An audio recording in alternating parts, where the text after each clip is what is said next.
Working with text inside of Bootstrap is pretty similar to working with text inside regular HTML, but they've added a few extra things.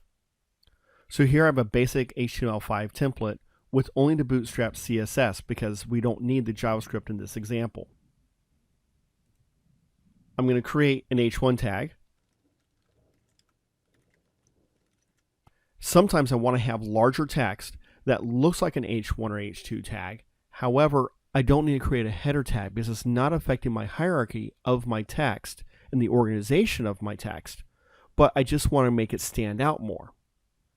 Well, Bootstrap provides an interesting way to solve this problem. I can create a tag and add a class of H1 through H6, and it will match the size and font weight of my H1 through H6 tags inside of Bootstrap. I'm going to save this text real quick, switch back to my browser, reload, and you can notice that my two tags, even though one is an H1 tag and one is a paragraph tag, have the exact same weight and size for my text.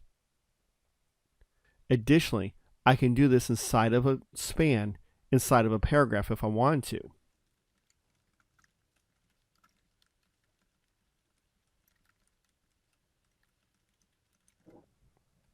Switch back to my browser, reload. You notice that while I have my paragraph, that important stands out because it has a class of H2. This makes it much larger so I can take a single word and have it stand out in the middle of my text if necessary. But sometimes I don't want to make my text larger. I want to have a smaller piece. I want to have almost a subdued text, if you would. In order to create a subdued text, I'll first need to have some large text. Then I can either use a small tag or put something in a small class to make it smaller. For example,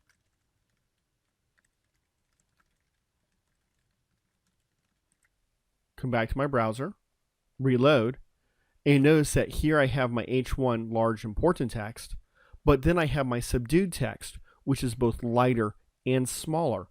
It is only about 85% the size of whatever tag I use. And I can switch out my different text and it will constantly get smaller and smaller.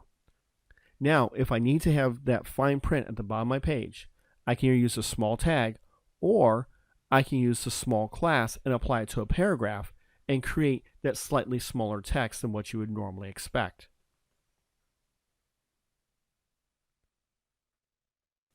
If you found this video tutorial helpful, please like and share it with others. If you want to keep up with other videos that are coming out, make sure you subscribe to our YouTube channel and like us on Facebook. That way you can get the most up-to-date information.